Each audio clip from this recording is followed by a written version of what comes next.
Yeah, we are connected on Facebook. Okay.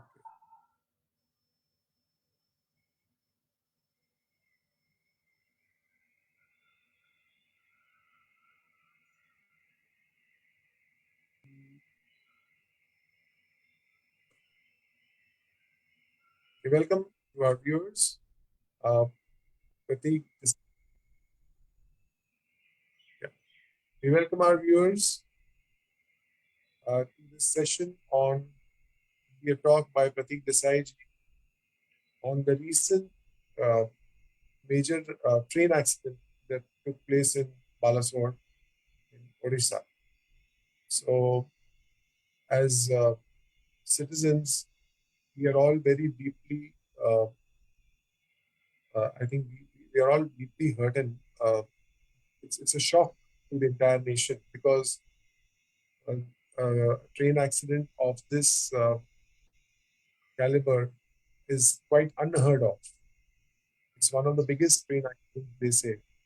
So, a lot of questions come to our mind. There's a lot of anguish amongst the citizens with all the technology. I mean, how can something so elementary, it feels so elementary that these are the very basics that the technology is supposed to take care of? Then where is the point of having this technology if we are still to deal with uh, such situations, such ghastly accidents, which are not of created by nature? This is man-made uh, machine that's running, and then something is failing, and then it's causing such a huge loss of human life. So Pratik Desai ji will try to give us a holistic view as citizens, as humans, how we can deal with this and try to answer some of the questions that may be troubling so many souls. Pratik Desai ji, by the way, is a very scholarly human. He's done his graduation in mechanical engineering and post graduation in aeronautical engineering from the University of Florida. It's a Ivy League university, and he is very well read with the Vaishnav scriptures and its application. He gives many lectures about the application of these scriptures to our human life. Uh, one book he has recently written is the 20 plus must know facts about Hinduism. It's a must watch. It's a must watch for all. Are you able to read, Pradeep ji? You'll have to put off the blur. Uh-huh. Is it clear? Yeah. Yeah. This is a book written in English, which has become very popular. And the Hindi version also of the same book is going to be released very soon, probably by the end of this month. So Pratik ji is doing his bit to serve the humanity in the spiritual appetite of this humanity. So Pratik ji will take us ahead on this topic. Over to you, Pratik ji. Okay. Yeah, thank you, Rajiv ji, for organizing this. And definitely, this incident was truly very disturbing and very sad. Um, these are all very devastating tragedies, and unfortunately, these incidents are happening. So, first of all, my condolences to the victims and to the families. And I pray and wish that the soul of these people they attain a very good destination in the future, and it can also um, somehow the those who are affected, those family members who are affected, who are closely related to these people, so their lives are also um, you know ultimately the Lord bestows their mercy on the family members, and they are able to come out of this soon, and also able to understand uh, why these kind of incidents keep happening It is not that this is the first time. There have been so many incidents in the past. But yeah, so these types of incidents, these are always very disheartening, and um, we are loss of words to express our grief at this. But our best wishes for the family members of the victims, and hopefully they are able to overcome this situation as soon as possible and learn from this.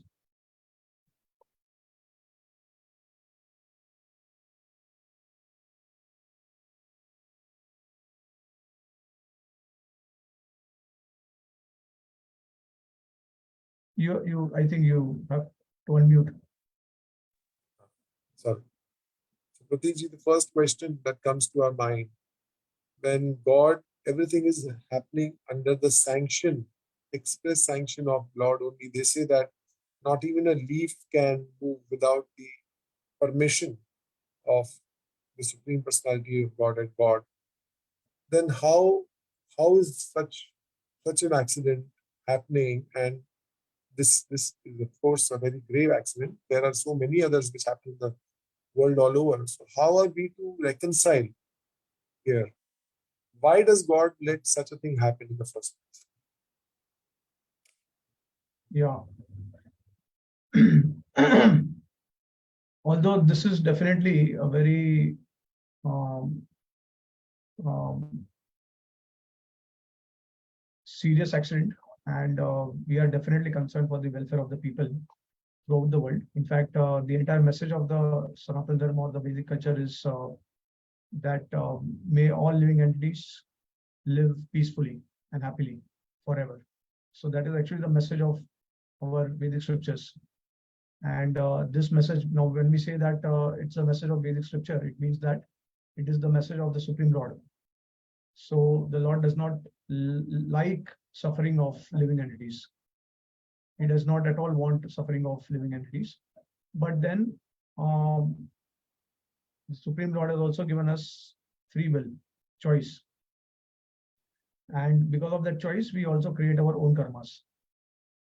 So that's why in the Bhagavad Gita and in the Vedic scriptures also, it is mentioned that padam padam yad vipadam natesam. In the material world, there is danger at every step. So that warning is already given. And it is clearly mentioned that this place, although we get some temporary enjoyment and happiness, but at the same time, there is also misery. And these two things are going to come and go. And the Bhagavad Gita, that's why there is a verse in the Bhagavad Gita which says that Matra Sparshastu Konteya Sitoshna Sukha Dukkada Ramimo Paino Nityam Anityam Artistiksma Bharata. So it says that the nature of the material world is like, and especially the experience of getting temporary happiness and distress is like, is compared to the coming and going of the summer and winter seasons or the cold season, right? And so just as we learn to tolerate the two seasons when they come and go, and so similarly, we must also accept the fact that we are not the body with a spirit soul, and we have to accept, we have to tolerate the situations that come in our lives. So Bhagavad Gita has already given this particular set of instructions. Just like, we get a manual when we buy a new product, we get a manual how to use the product.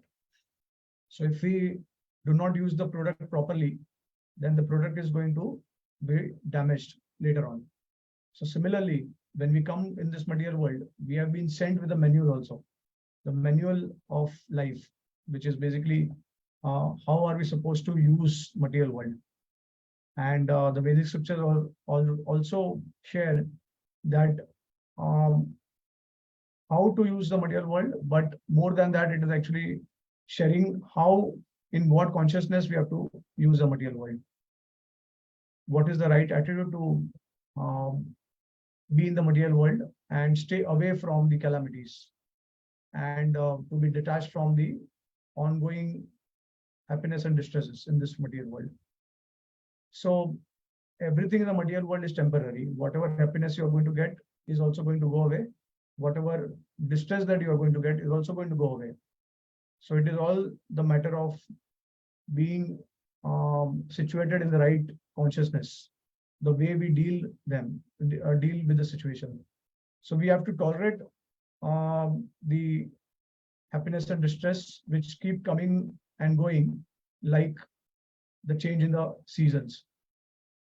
So this is what Bhagavad Gita says. And at the same time, there is karma of everyone.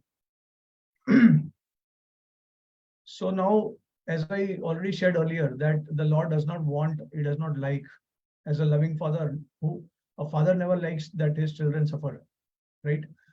But in spite of several warnings, in spite of asking the child to reform and not to do certain activities, the child keeps coming. He will keep committing the same mistakes, and he will keep performing sinful activities again and again. So then obviously there will be some reaction to that, right? So on the level of soul, because we are not the body, we are the spirit soul. The soul is eternal and nothing can harm the soul. Nothing can harm the spirit soul. What currently we are possessing is a gross body. So the gross body is made up of earth, water, fire, air, ether. And then we also have the subtle body, which is made up of mind, intelligence, ego. Now, this gross body that we are having, it is exactly like the t-shirt that I'm wearing. Okay. Without the person, there is no meaning to the t-shirt. So the person refers to the soul, and the t-shirt here refers to the this gross body. And if you have some banyan or something inside, then it is also compared to the subtle body. So the subtle body, which consists of mind, intelligence, ego, that is going to take away your karma from one birth to another birth. Dehinosmin yathade Omaram Yoganam Janam Tata Prapti Dhiras Tatra Namuyati. So in the Bhagavad Gita, it is mentioned that as you know, as one passes from boyhood to youth to old age, similarly the soul just transmigrates to another body at the time of death. And in this life also we can see that there is transformation of the body, because the cells are growing, I think every 5 or 7 years. So new cells are developed. And in one sense, we are also reincarnating in this body itself. So the soul is going to transfer itself to another body at the time of death. So depending on the karma that you do in this life, the soul will take another body. So now, yeah, unfortunately, many Hindus, they claim and they have questions about whenever this kind of incidents will happen, then they will start blaming God, and they will also,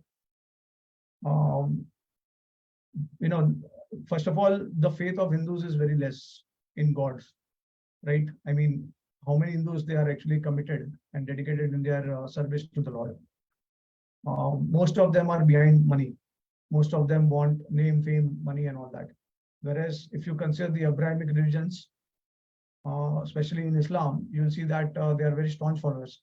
Although they may not follow some bona fide process, because violence is never sanctioned by the Lord. So, although they may not, whether it is bona fide or not, that's another point of discussion. But even if it is bona fide, even if it is not bona fide, whatever they are following, whichever particular sect of branch of Islam or Christianity, if that particular branch is committing violence, then definitely it is not bona fide. But even if it is not bona fide, still at least they are staunch followers. They do not question why the Lord did this to us. Why, they have a lot of faith, and they also show their faith, through their external attire. So, but unfortunately for the Hindus, whenever these kind of incidents happen, Now, the point is that why do we really have to have a discussion like this? In order to prove that actually, no, it is not God who is responsible, it is our own karma. Everyone knows in Hinduism that, or in Sanatan Dharma, that we all have karma and we bear the consequence for our own karma. So if people start blaming God for everything that they do, then it means that they are very weak in their faith. They are always doubting the Supreme Lord. Um, it may be temporarily, it may be tentative also. Like for example, when Arjun lost his son Abhimanyu in the battlefield, so that time he was also disturbed, but he did not start blaming Krishna for that.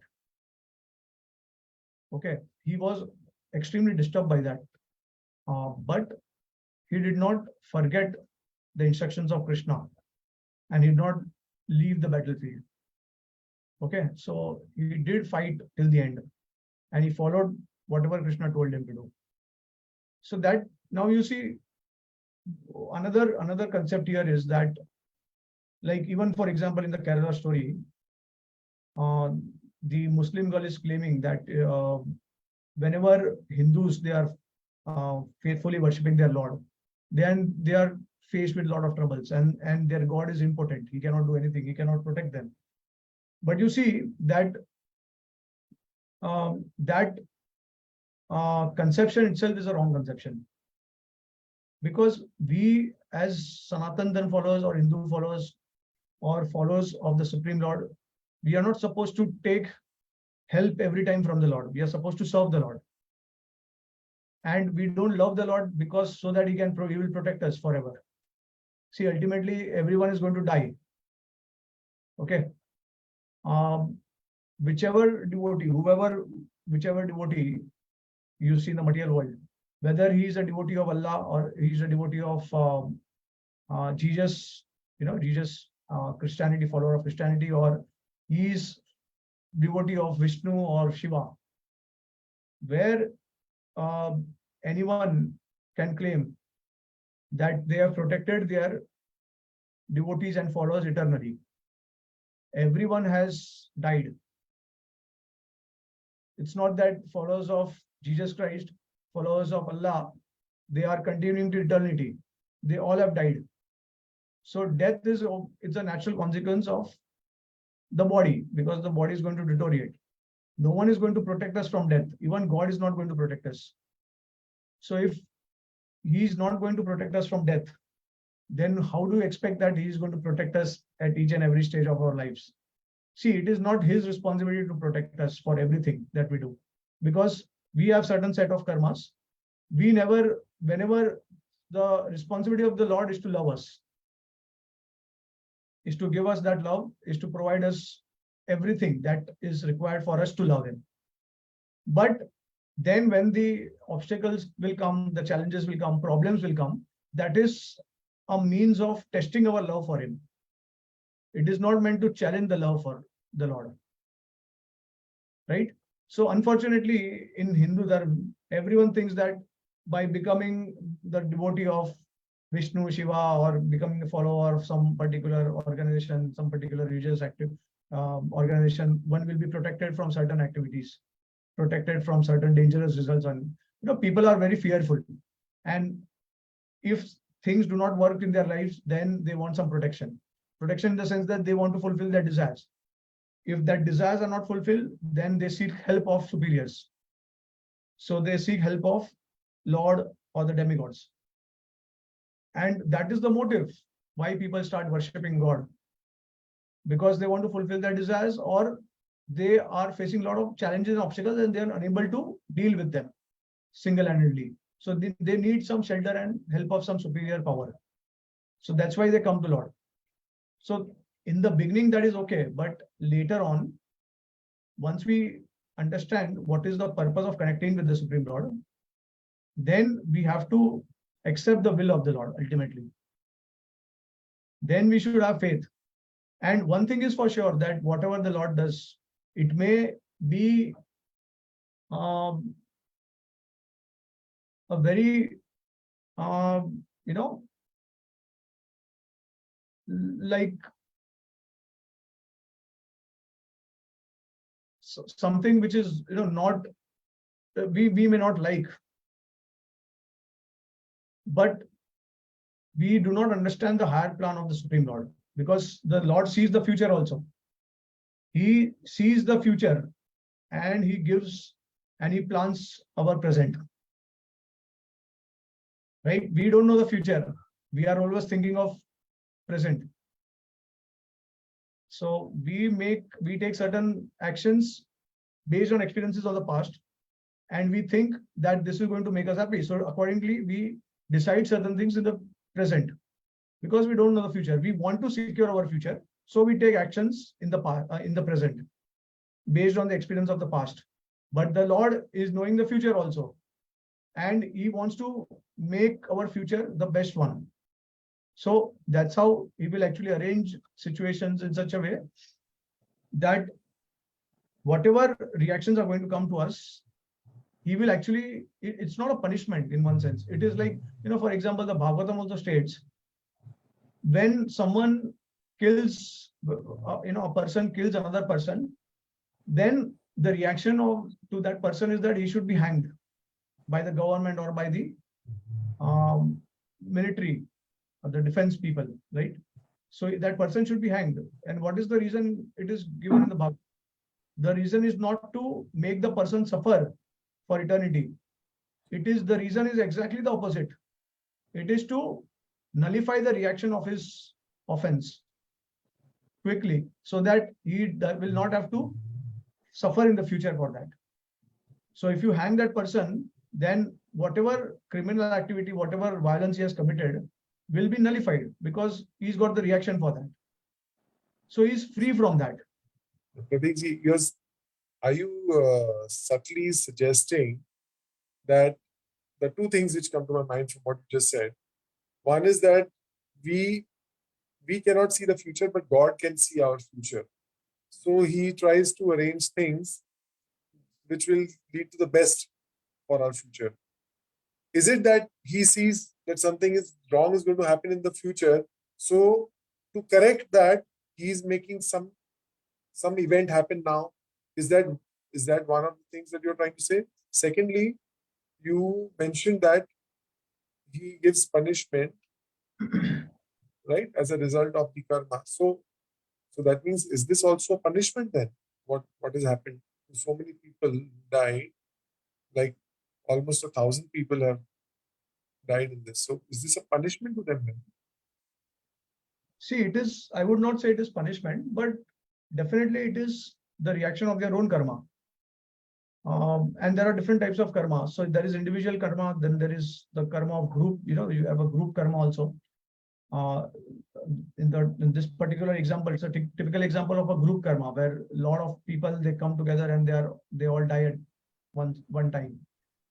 For example, in a plane accident also, or any other accident where so many people are involved. So it's a group karma. And another thing to understand is that everyone is contributing to each other's karma, like in a family also, because whenever we are taking birth in this material world, then we are obliged to many things. Many things means, we are obliged to the society, we are obliged to the country, we are obliged to our family members, our friends, our, like for example, if you are working on someone, then we are also obliged to satisfy them. So at each and every ladder of our material life, we are actually obliged to someone, and we have a responsibility. So if we do not do that, then we'll suffer for that. If we are 100% loving God, we are fully dedicated and committed to the Lord, then we are free from these obligations. Okay, that's why the Bhagavad Gita also says, Sarva dharman parityaja mam ekam sharanam praja. Aham tva sarva papebhyo mokshami ma sucha. So the fact is that it is not a punishment, but it's a reformation. It's a reformation for people, and it is meant to minimize their, let's say, in the future, if they are going to suffer more, then this may be a small reaction for their karma.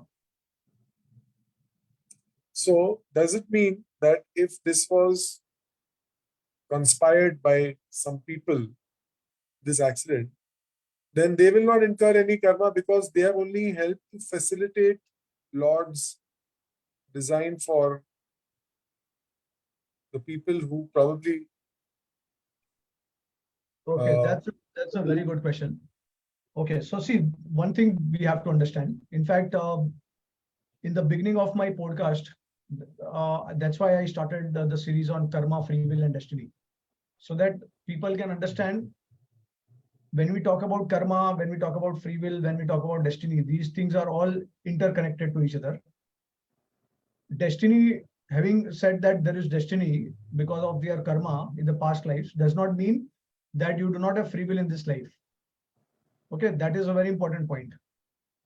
So let's assume that if you say that there is only destiny, right? See, destiny is also there. You cannot deny that because you cannot control from whom you take birth. You cannot control looks, right? You cannot control many things in the material world when you have taken birth. The family, society, the environment, the language, right? These things are all there. Now, you have not selected these things. It has come upon you. So that means there is some destiny, right? But does it mean that forever we are facing the destiny only of our karma? No, it is not like that. And let me ask you a simple question. If everything is going to be destined, right, then you can trace out from which point I have made a choice. Because if you say that, okay, in this life I am destined, what about the previous life? Because we don't say that there is only one life. We say that there are so many lifetimes that we have undergone. There is reincarnation, rebirth. So then what about the previous lives? Was there also destiny in the previous life? Then why am I suffering in this life? Or are you saying that just because I made one decision, that consequence to that one decision is multiple reaction in multiple lifetimes, and I'm just undergoing suffering for that one major decision that I took in the first life, right? So where do you stop? Because then everything becomes destiny. In the previous lifetime also you can say that, well, it was destiny of your previous birth. Like that you can trace on, and then you can finally reach your first birth. So then you say that, okay, I had free will only in the first birth. There is no reference to such kind of thing in the scriptures. The scriptures very clearly state free will and destiny, they work together. Okay. And if you say that there is only free will, there is no destiny, which is not possible, because we see that we don't want certain things, but will come to us. Right? So what happens is, and I will get back to your answer now, is that destiny and free will, see, the matter of the fact that we have scriptures, and scriptures are telling us do's and don'ts. It is giving us do's and don'ts. What we are supposed to do, what we are not supposed to do, because it will, scripture is talking about dharma and adharma. What we are not supposed to do is adharma, and what we are supposed to do is dharma, right? Why does scripture talk about that? If everything was destiny, then what was the need of scriptures? What was the need of instructions? Okay, let it happen. Life is going on, let it go. Why do we actually require anyone's interference and guidance and instructions? So let just life keep on going, keep on moving ahead. Whatever is going to happen is going to happen. So why are we putting efforts for for certain things? So we need to understand this very clearly, that karma and destiny, they are going together. Okay, so now in this particular situation, you said that, okay, let's assume that if there was some political reasoning and it was conspired that someone performed this horrible activity. So who are we supposed to blame? Because if person is getting the reaction of their own karma, then whom are we supposed to blame? So see, the way karma is acting, and this is just like a small example. see, karma, the laws of karma are very complex, and it is ultimately governed by the Supreme Lord. So even if I try to use my intelligence to analyze what happened, why it happened, and who is to be blamed, as much as possible, I can use an intelligence and I can come to certain um, reasoning. Okay, that okay, it seems logical that this must have happened. But then the laws of karma are beyond our logic also. We cannot restrict the laws of karma to work under our intelligence, right? So there are certain things which are beyond us, but there are certain reasonable things which we can understand. For example, in the situation that you're describing, so see, people who are going to who have done certain impious karmas in the past, they will face the reaction of their karma at in this life, or maybe next life, or maybe after 10 lives. This is completely dependent on the decision of the Lord, and also at the same time the karma of the person, okay, or the choice of the person that is making in his lifetimes. So depending, let's say a person is destined to die, is destined to meet with an accident in this life, but maybe in this life he is performing some pious activities, or he does something very pious, or he does something very impious. So his karma may be delayed, or he may get it in this lifetime also. That is all depending on the Supreme Lord, because the Supreme Lord sees the future also. He knows the future of all the living entities. Okay, so whoever is going to commit sinful activities, they are going to suffer for that. That is for sure. Now, should we say that, well, okay, let people, I mean, why do we have to even offer our condolences? Because anyways, people are just facing the reaction of our own karma. And why should we blame a person who has, maybe he has politically he has conspired to do such kind of thing? So see, if the person who has done this act, who is responsible for this, let's say if the CBI, they come up with some, like, they say that okay, someone did this, there is some political reason behind this, and they catch someone. So the person who has done this, if he's supposed to do that because of his previous karma, then maybe he's just doing it because of his karma. But it is also possible that in this life, he may have a strong desire to do certain impious activity, and the Lord is making him an instrument to do that activity. So he becomes an instrument, and the people who are anyways going to, those who are suffering, they are going to face their reaction. So the instrument is not fixed. This is what I'm trying to convey. The instrument of our suffering is not fixed. That instrument keeps changing. So that instrument may be also not be responsible. He may also act because of some, maybe a group of people attacked him in the previous life, and he's just taking revenge on them. He's unknown about, like, he's completely not familiar with the previous lifetime details, but by default, the Lord is inspiring him, and he's doing that activity. So that is nullifying his karma. But it is also possible the person, because of his free will, because of his choice, his own choice, may do this activity. Okay, so both things are possible. But those who are performing impious activities, they will definitely get their karma. This is what I'm trying to convey. The instrument will be all arranged by the Lord. So I hope it makes sense.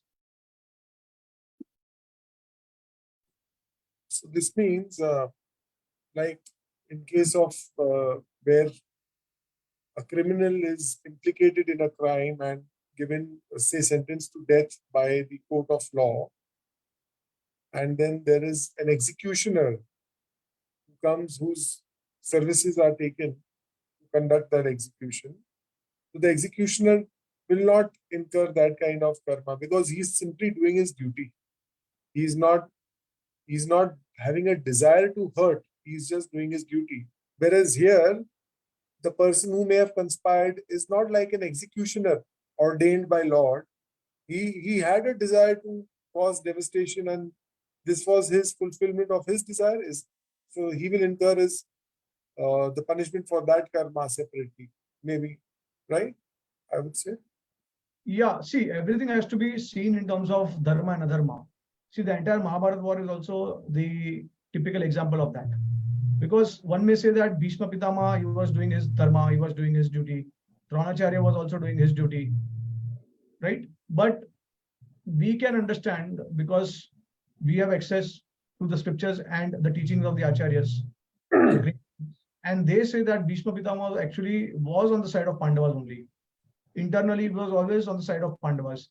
But he was inspired by the Lord to go and join Kauravas. Why? Because the Supreme Lord wanted to show through his example that no matter who, whichever person you are, no matter whatever strength you have, you may be the greatest, the strongest person in the entire universe. But if you go against Dharma, then you will be destroyed. So the Lord wanted to demonstrate that to the entire world. That no matter Bhishma, no matter Drona, no matter Karna, whoever was there on the opposite side, they will all be destroyed because they are all in the side of adharma. So one can argue that, okay, if someone does not have that motive to harm, but then if you indirectly also you are favoring adharma, taking side of adharma, then you also will be destroyed because you are also contributing in that. So one has to know what is dharma and adharma. If you are unless and until you have direct guidance from the Supreme Lord and he's asking you to take side of adharma. So in case of Bhishma Pitama, he is an eternal associate of the Lord. So he has no karma. There are scriptures which says that he had karma, like he was a Vasu in the previous life, right? But there are other scriptures which say that Bhishma is also eternal associate of the Lord. So there is a explanation for this. We will not go into the detail of that, but Bhishma Pitama was an eternal associate of the Lord and he was a pure devotee of Krishna. So he could never take any decision against Krishna's desire because all the pure devotees of the Lord, they understand that the ultimate dharma is to please the Lord. And they are willing to sacrifice all the lower dharmas. That's why Krishna has spoken about sarva dharman parityaja. Now, it is very interesting that Krishna is himself asking us to abandon all the dharmas and surrender to him. So, which means that he's not asking us to abandon the dharma, but he's asking us to follow the highest dharma. And in that process, if there is a conflict between highest dharma and other lower dharmas, then we have to always select the higher dharma, the highest dharma, right? So this is how we are supposed to act. If we cannot act on that highest platform, then we are supposed to follow normal dharma and adharma in the material world. Otherwise, we'll be destroyed. Or, we'll also have to bear the reaction for that. Yeah. So when Krishna says Sarva Dharman Parityaja to Arjuna, he's telling him basically to abandon all religions and surrender unto him. Right? But surrendering to Krishna is not different from dharma. It is in fact the highest dharma. Highest dharma, yeah. Correct. So then that point, that Sarva Dharman means those dharmas which are not centered around Krishna, they should be abandoned actually. Because dharma is only, true dharma is only that which is centered around Krishna. Around God. I mean, yeah, I said the same thing. So, right, and there is a wonderful example in the Mahabharata itself. See, it is also said that Yudhishthir had to go to hell for a moment. Correct? Why? What is the reason? Because Krishna apparently he was advising Yudhishthir to do something immoral, according to the assumption of Yudhishthir Maharaj. Because Yudhishthir Maharaj was actually the personification of Dharma. He was incarnation of Dharmaraj, right? So he thought that this, we have to follow regular, material dharma and all. And that is very important. But Krishna was trying to teach him that ultimately what I'm saying is dharma. What I say will become dharma. It can supersede the other forms of dharma also. Because the dharma is made, see, rules, regulations, dharma, these are all decided by the Supreme Lord. Who has decided that? Why? So whenever, actually speaking, how do you know what is dharma, what is adharma? It's a simple reasoning is that when you commit some impious activity, immoral activity, then you must get a negative reaction. And when you perform some activity, and if you are getting a positive reaction, that means it is a pious activity. So when the Lord is designing the dharmas, he is the one who is giving reactions. So he can, he can do vice versa also. He can change the reaction also. So he may ask you to do some immoral activity, but the reaction will be positive.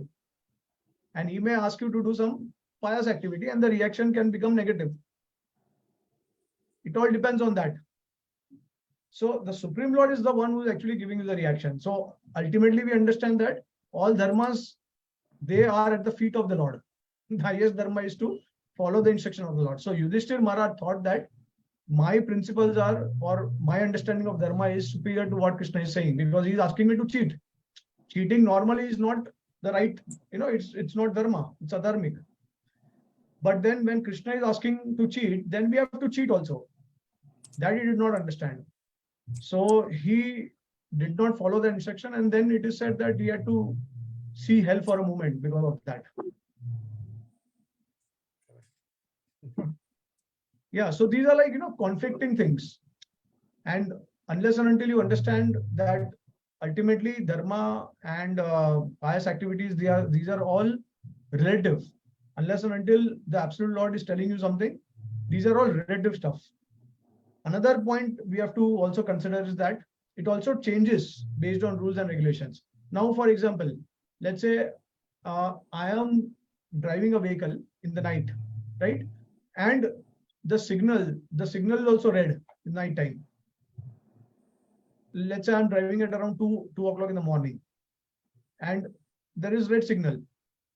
So even if I break the signal, am I going to be punished for that? No. Why? Because there is no traffic.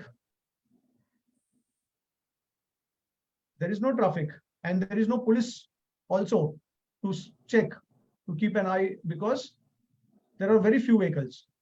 So one thing we have to understand, that there is a purpose of the activity also, the purpose of dharma also. We should not be fanatic to just think that, okay, no, red signal means we have to stop. There is a purpose. Red signal is not asking you to stop all the time. It is asking you to stop when there is traffic, so that there is no chaos. Correct. So like that, dharmas will keep changing their meaning. It's a contextual thing. So dharma is for the purpose of facilitating something. Yeah. And that facilitating something is what will decide what is the dharma for that moment. Yeah. So there is a foundational principle for that. It's not fanatically being followed. And we should use common sense and intelligence for that. So that's how we come to understand that everything has a purpose in life. Even when we connect this with the train tragedy, the accident is happening because there is some reason. Nothing is happening by chance or randomness. So I think one thing that Hindus, they should stop doing this is they should stop blaming and questioning God. Why this is happening? I mean, all the time, do we really require so many Kerala stories to happen just to keep, explaining to our Hindu brothers that, it's a time to wake up and save your dharma and all that? I mean, why do we even have to discuss when the Kerala story is coming up? Everyone has to, it should be a natural thing to connect with the Lord. It's just because Hindus, they have actually started giving a lot of emphasis to money and to popularity. They can do anything. Even like, recently also this Adipurush movie has come out. I have not seen the movie, but so many people, they have started criticizing. So they are all saying that this is the worst ever version of Maharama they have seen. Correct. Because they have distorted the image of Lord Ram and the characters and the story and everything. So it's time to wake up means it does not mean, see, again, there is in the background, Hindus believe that, okay, we want to be awakened, we want to start following our culture and Sanatan Dharma. You know what is the reason? Because they want to be protected.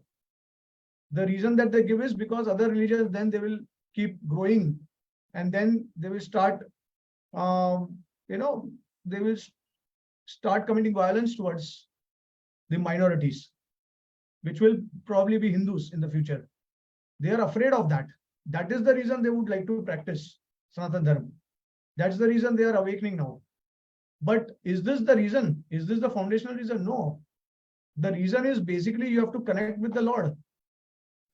And I would also like to share, it's very unfortunate that we don't have to blame anyone for our own conditions in this material world, because whatever is happening, whatever conversions are happening, whatever in the name of spirituality, so many filmmakers, they are making mockery of our religion. It's all because of our own actions, because we have never given importance to our scriptures. We as parents, we as ancestors, we have never taught values, culture. Now people also talk about traditions, values, cultures and everything in India. But these are all coming from scriptures only, ultimately. See, people, they do know one thing. Sanatan Dharma has very good values and it has good culture and tradition, and they want it to be preserved and they want it to be passed to generations. But is that the real message of the Sanatan Dharma? That you just become a moral person and just go deep in your consciousness, so that you will not be disturbed by situation and circumstances. They have removed the image of God. We don't have anything to do with God. Just take advantage of our scriptures, be a good person. As far as the scriptures are teaching us good moral principles, and it is giving us the strength to face challenges in life. To that degree, we can accept it. But when it comes to accepting God, like how much time they will give to God? People have got so much respect for money. Those who possess money, they have got so much respect for people who are earning money. But those who are serving the Lord, they don't have any respect for them. They think that, oh, yeah, they are just wasting their time and all. Right? This is the mentality of Hindus. Those who are working full time for the Lord, they think that, oh, sab kuch chhod ke sannyasi ban gaya, kya karega life mein? Right? This kind of, so the respect is only meant for money in Kali Yuga. And this is happening with our religion, Sanatan Dharma followers. Too much emphasis and priority on money. Right? So the goal of connecting with the roots is not to remove the root. When you want to connect with the root, why do you only want the branches and the leaves and everything? You should be attached to the fruit of that tree. And the fruit can only come when you take care of the root. But people, they are only taking certain aspects of the scriptures, Sanatan Dharma, and they don't want to worship the Lord. Unfortunately, they don't want to worship the Lord.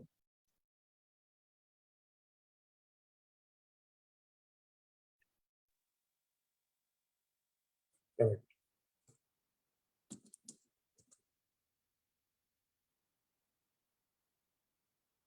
You see, God, they will still remember. Even in we have this habit now, when something good happens, we say, thank God. And when something bad happens, oh my God.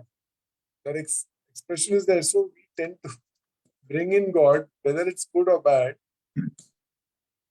Only at the time of sense gratification, we don't seek his permission. That time we want to just go ahead. Then when the result comes, we'll say either thank God or oh my God. Exactly. And see, another very uh, ungrateful thing about is that you want to achieve success in your life and you attain that success. Okay. Like you also worship the Lord, you pray to the Lord. So basically, you want some blessings from the Lord so you can achieve some success. But then after achieving the success, who has done that? Who has achieved that? I have done it. Okay. Now, some people will acknowledge that, okay, it's only because of the blessings of the Lord, blessings of seniors, parents and all that. But are they really, do they really mean it? If they meant it, they would have spent some time with the Lord also, right? Why would they minimize the position of those who are worshipping the Lord? Why would they make fun of them if they realize that God is the one who is providing us everything and we are also getting success because of him only? See, all the scientists, most of the scientists who are not atheistic in nature, they are worshipping the Lord so that whatever experiment they are performing is success, right? Even in our college days, in our engineering days, whenever we wanted to publish thesis or when we wanted to present something, we always pray to the Lord that let it be, let there be no obstacles and everything becomes a success, right? So people, they just want to use God for their own success, fame, and everything, but they don't want to devote their time. So, anyways, uh, the reason why I'm sharing this is because people are facing their own karma, and then how do they expect that God will not, will intervene in their life and he will change things and all? Why will God do that? I think in this material world, people are not looking at God as the goal, but as the means to a goal. Exactly. Yeah. This is the unfortunate scenario. And this is in our, especially in Sanatan Dharma. So obviously not for those who are truly sincerely following, right? But majority of the Sanatan Dharma or Hindus, unfortunately, they are, as you rightly said, that they see God as a means to achieve their desire, right? But not, God itself is not the goal for them. The means to achieve their goal, right? Like that. So if this is the foundation, if this is how we think, then we cannot expect anything good to happen in the future. But still, but in spite of these things, in spite of repeatedly being rejected by us, still the Lord is so merciful that he has come, he incarnates in so many forms, in so many forms, in the form of scripture, in the form of the holy name, in the form of devotees, in the form of organizations, spiritual organizations. So the Lord keeps incarnating every time and still he is waiting for us when we are going to connect with him. So I think it's a time that everyone has to reflect. Why do we really have to connect with God? And whatever, why things are happening in this material world, which are, controlled by the Supreme Lord. And why does he allow, why does he sanction? Now, also, because you did mention about, did the Lord sanction this kind of incident? And the answer is obviously yes. Without the sanctioning of the Lord, nothing can happen. So the sanctioning is there. Does not mean that you start blaming the Lord. Know the reason why the sanctioning is also there. The sanctioning is there because of people's karma. And in order to rectify them, it is not to take revenge or to punish them, but to actually meant to rectify them. Now, one simple thing I will ask you. See, it's a massive population. I think around 250 people died, right? So maybe more than 250, and many hundreds of people were injured. So one may definitely be bewildered that how so many people were involved. Like, did they all have the same karma and all? But yeah, I mean, the Supreme Lord knows everything. So you can just imagine if one of these person, just take example of one person in this accident. Let's say if in the past he is the one who actually he was the culprit and he conspired to kill thousands of people. If you knew that, if you knew that this person did that in the past life, your reaction, right? What will be your reaction now?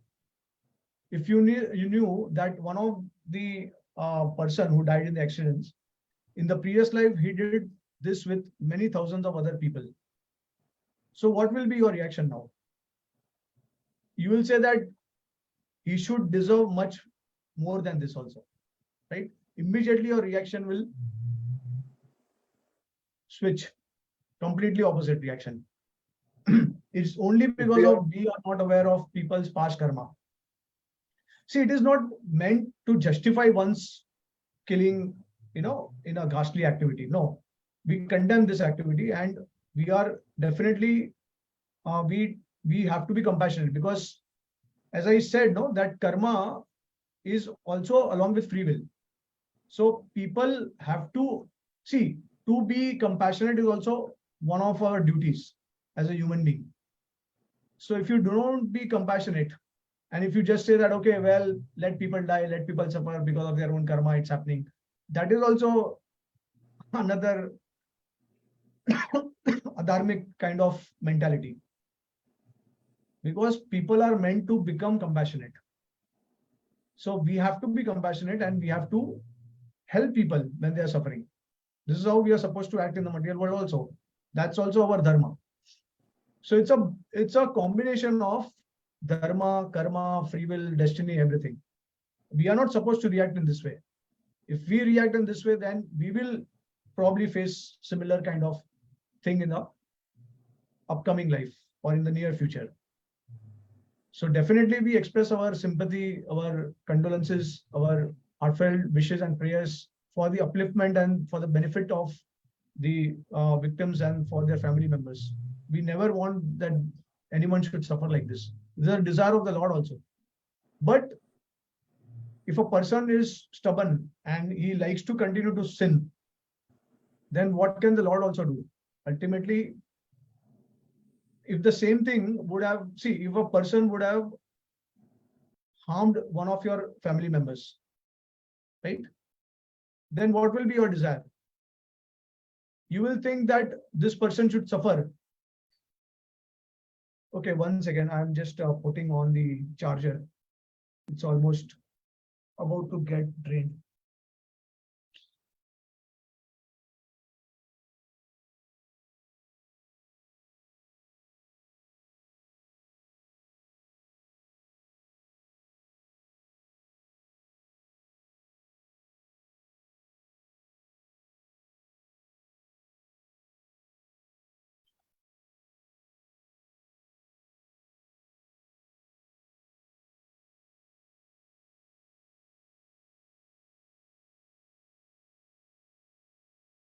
Yeah.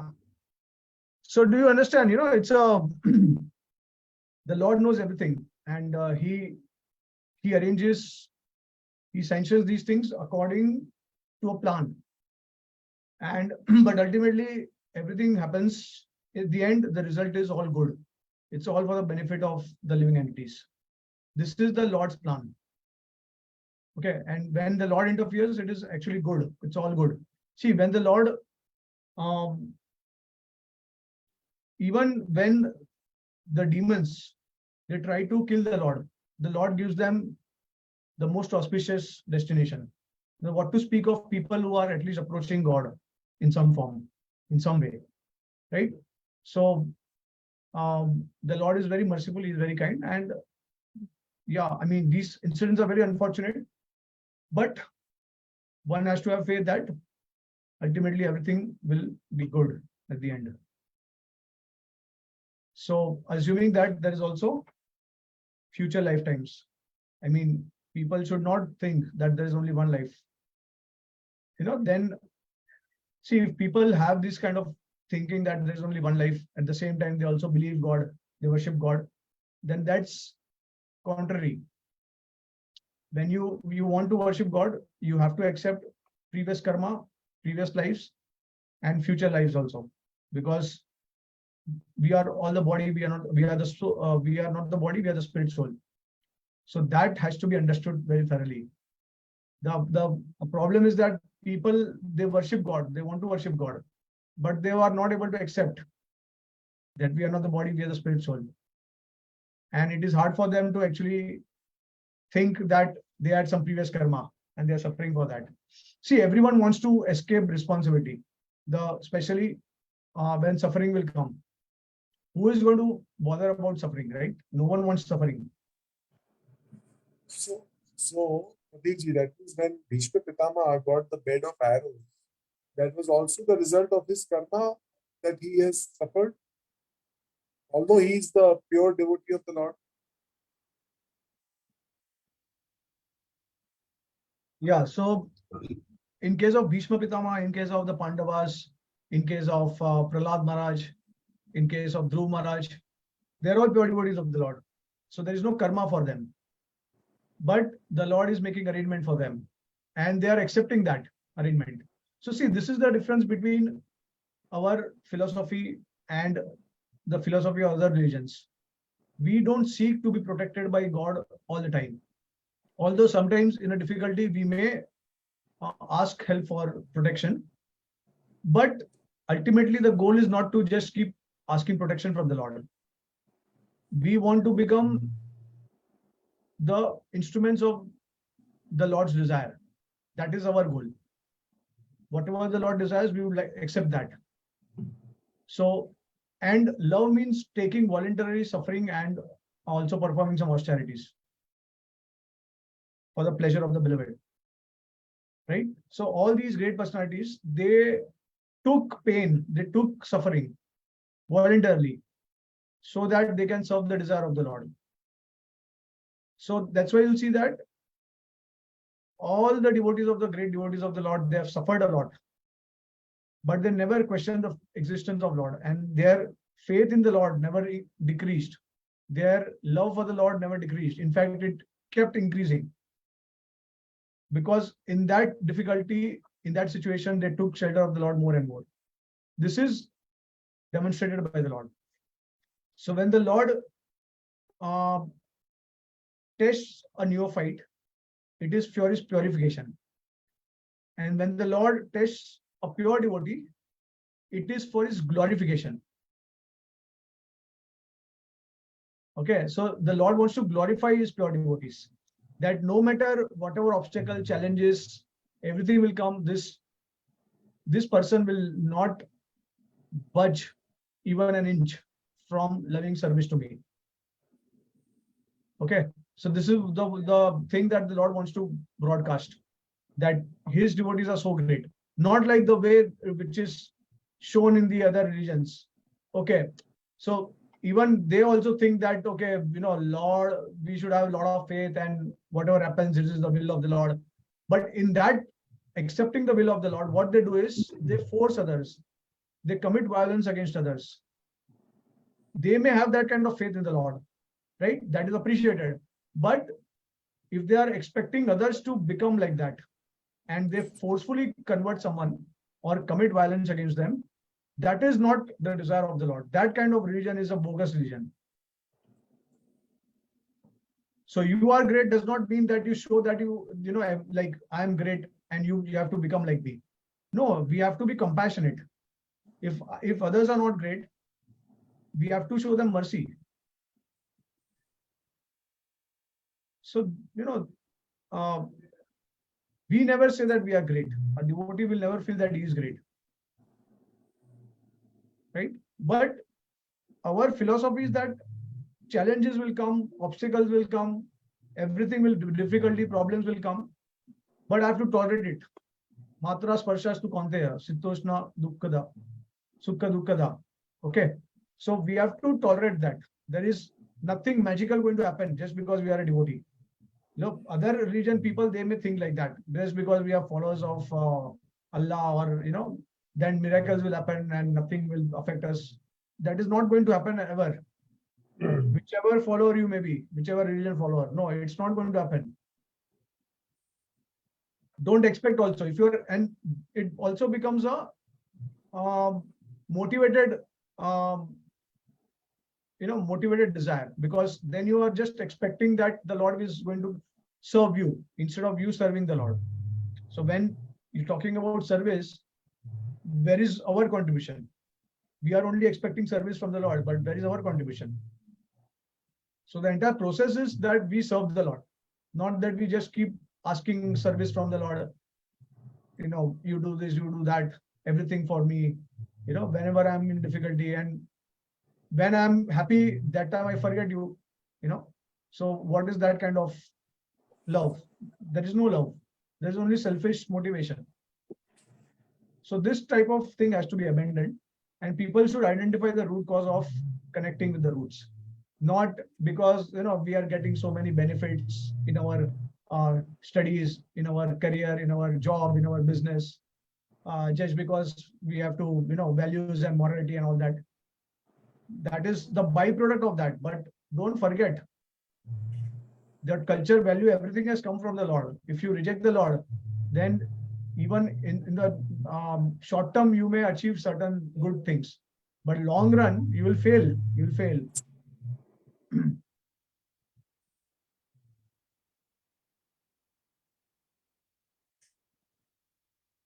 Correct. Yeah. Good. So, anything else you want to cover on this, Prateek ji? Sorry. Any other aspect of this incident you also want to touch upon? Yeah, I think I'm. Yeah, I've pretty much covered the points. I hope that the audience are able to understand the principles of karma, the reasoning for karma. It's a contextual thing, it's a relative thing, and it can change according to time-based circumstance. But the ultimate karma, ultimate dharma is to please the Supreme Lord. And we, being devotees, we have to be extra careful about not committing any sinful activities, not being impious. So yeah, and then if these kind of incidents are happening, then everyone, it's a responsibility of everyone to go out and reach out to these people and to help them as much as possible. On, The on, a, best, yeah, on an ending note, since we are now here talking about the unnatural disasters, devastations, unnatural, these are man-made, right? So something which is even uh, thousands and millions of times higher in scale than such an incident that we think of is the dropping of the nuclear bomb in Hiroshima and Nagasaki, right? So these are cities where the intention, it's not that the cities were in war. It is not a battlefield. These were cities, okay? But on the pretext of military action, necessary military action, two bombs were sanctioned, dropped on cities where families, children, women lived, okay? And there was devastation to the scale that is unimaginable, where for the rest of their life, so many people had to live in such a dilapidated condition, physically, mentally. And the person who sanctioned the dropping of the bomb, right? He is holding the highest office in a country like United States of America. And I don't think he was executed for it. Right?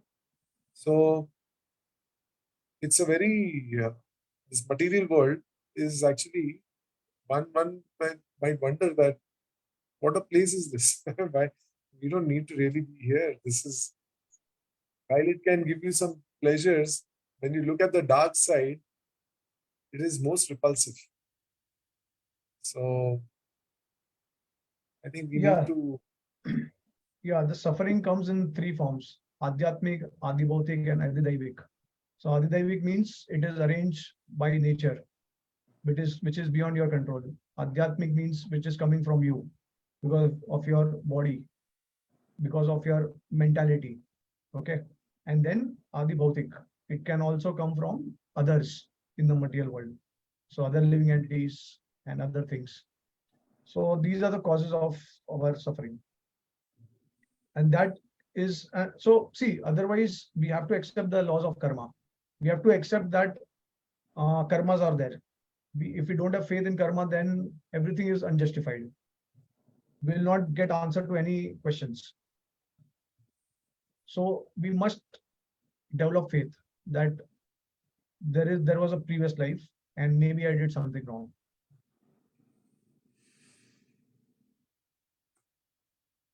It's to reconcile and move on. Yeah. Otherwise, there is no solution to these things.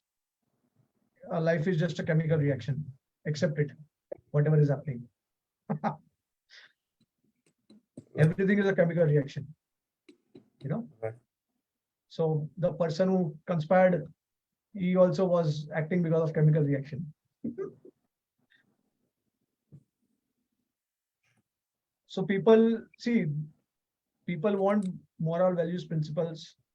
Even atheistic people, they would like to behave morally because they understand the value of life. They understand the value of existence.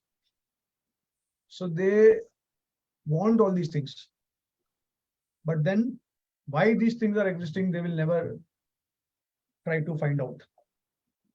They will never accept God just because their ego is there.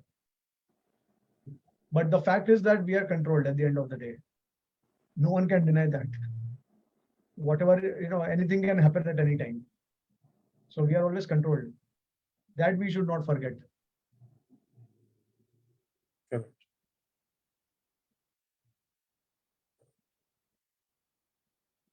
Okay. Okay, Pradeep. Thank you. Thank you for this lecture and this light in the light of scriptures, how we can probably accept and move on. I don't think it's our place to be judgmental about things, but we can only try and reconcile a bit and Correct. not Yeah. lose motivation in life, conducting Yeah. our. The best part of this philosophy is that even though we may have lost someone, right? See, anyways, we are all going to die at some point of time. But we as persons are always going to exist. And maybe in the future lifetime, we are always going to meet up. So that's the hope that we are going to meet. This is not the end of it. So that's a good part of the philosophy, that we are eternal souls. So although they may be our family members in this life, in future life, they may not be our family members, but that connection is always going to be eternal. So this is a good philosophy. It makes sense. Love has to be eternal. If it is temporary, that doesn't make any sense. If the ending is death, if the ending is harsh reality, then love does not make sense. But if love exists, then it has to be eternal. So that way, Right. that way, we are all connected. And maybe we have been connected to many living entities, but we have just forgotten that. So when we are reinstated in our original position identity, then we'll be able to recognize everyone and we'll be connected to everyone. There is I think in the Bhagavatam or in some scripture, there is an example. Um, that we do we do become aware of our previous lives after attaining perfection. So that remembrance is provided by the Lord. And that way we can, but then obviously we are in a transcendental state. So all these experiences are like a dream to us. right? But we are all connected ultimately, and we can all serve each other eternally. Right. It's just a state of being transformed from impure state to pure state, or you can say from selfish motive to selfless motive. It's a transition. So basically, when we say that connecting to the roots, connecting to God, is it what it exactly means is transformation from selfish to selfless. The entire process of connecting with God is basically from selfishness to selflessness, because we are all eternally existing. So where is the change? The change is only in the consciousness.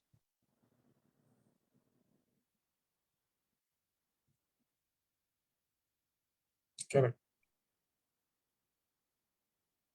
Okay. Yeah.